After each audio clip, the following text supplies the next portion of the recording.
presented. Well, apart from trying to encourage growth, the event also marks the latest attempt to help turn Saudi Arabia into a global economic superpower. Well, joining me now is Bas Kooijman. He's Chief Executive and Asset Manager at DHF Capital, Saudi Arabia. Bas, good to see you this afternoon. How has the event gone? Thank you so much for having me, Ian.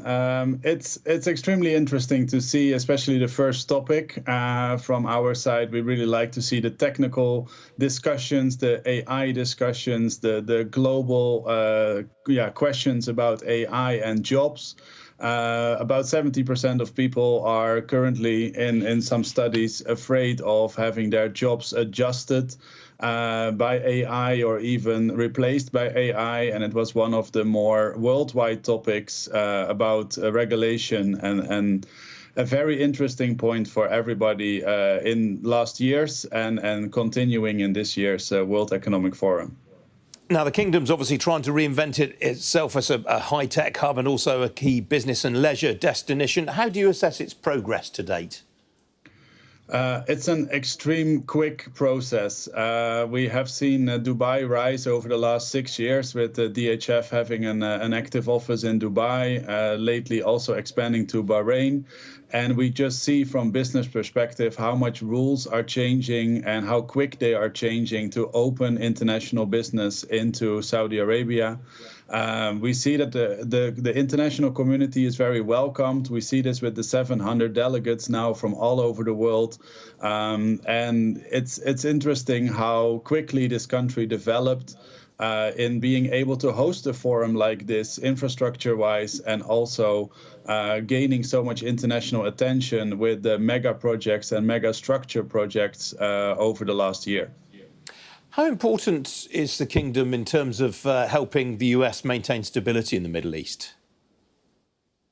I think the whole GCC region is very much concerned about the stability in the whole region, and Saudi is one of the very large forces supporting that stability, and very important for the growth of the GCC that we do have stability in the region here.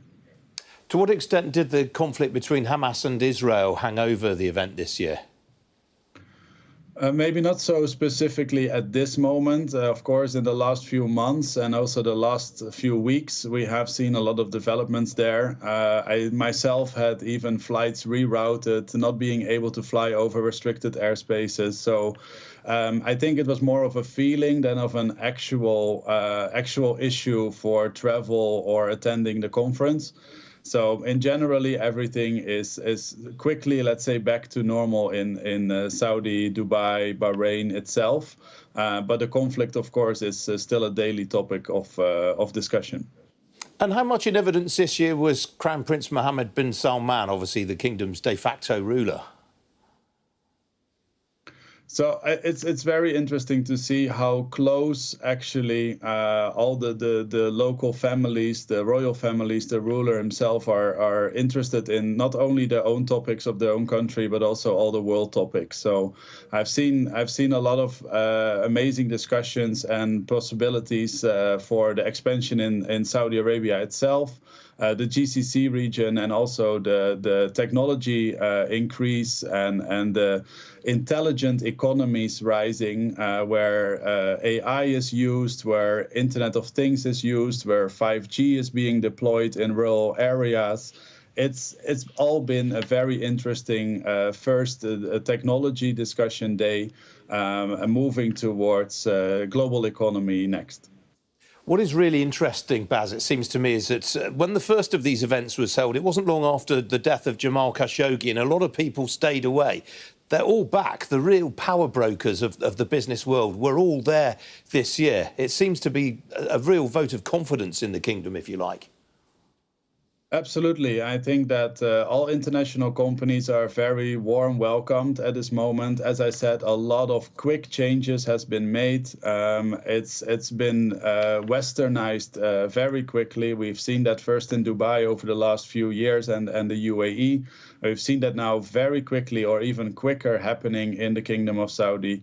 And yeah, I think a lot of international companies are welcome here. A lot of the banks we are partnering with are here.